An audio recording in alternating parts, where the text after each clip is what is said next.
اب صحیح وقت پر صحیح کام کرنے کا ذہن مزاج بن جائے تو ایک آدمی دکان اس وقت کھولے گا جو صحیح وقت ہے، بند اس وقت کرے گا جو اس کا صحیح وقت ہے۔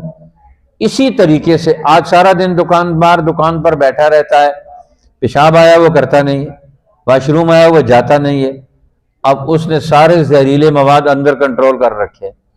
نبی پاک صلی اللہ علیہ وسلم نے فرمایا جس کو پیشاب پخانہ آیا ہوا ہو تو اس وقت نماز پڑھے گا تو نماز کا اجر آدھا ہو جائے گا،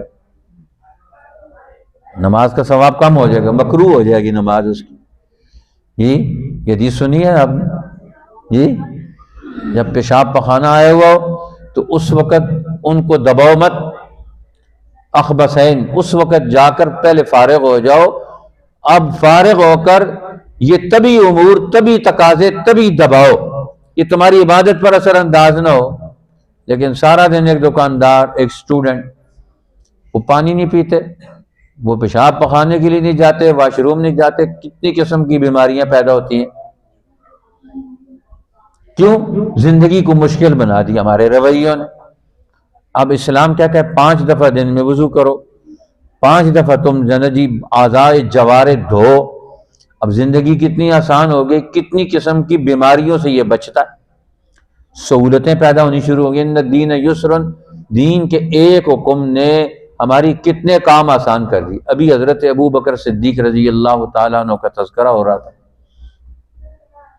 تو حضرت ابو بکر رضی اللہ تعالیٰ عنہ اپنے بعد آنے والے خلیفہ کو وصیت کرتے ہیں، فرماتے ہیں کہ تم زندگی کے میدانوں میں اترو گے، اللہ تعالیٰ نے کچھ کام صبح کے وقت فرض کیے ہیں، وہ شام کو نہیں قبول کرے گا، کچھ کام شام کے وقت فرض کیے ہیں، وہ صبح کو نہیں قبول کرے گا، تو وقت پر اس کام کو کرنا ہے۔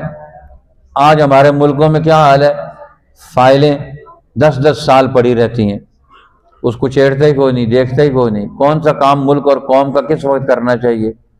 جو جس دفتر میں بیٹھا ہوا ہے فائلیں دبا کر بیٹھا ہوا ہے، اس کی پروگرس ہی نہیں آتی، پروسیس ہی نہیں ہوتا اس کا، وہ فائل نکلتی ہی نہیں۔ سڑک کہاں سے بنے گی، ڈیم کہاں سے بنے گی، بجلی کہاں سے آئے گی، قوم کے بچوں کا مستقبل کہاں سے آئے گا، ان کا روزگار کہاں سے پیدا ہوگا، کون اس کے بارے میں سوچے گا، کون اس کی ترتیب لگائے گا، کس گھر میں کون لوگ ہیں، کیسے رہتے ہیں، ان کی زندگی کیسے گزر رہی ہے۔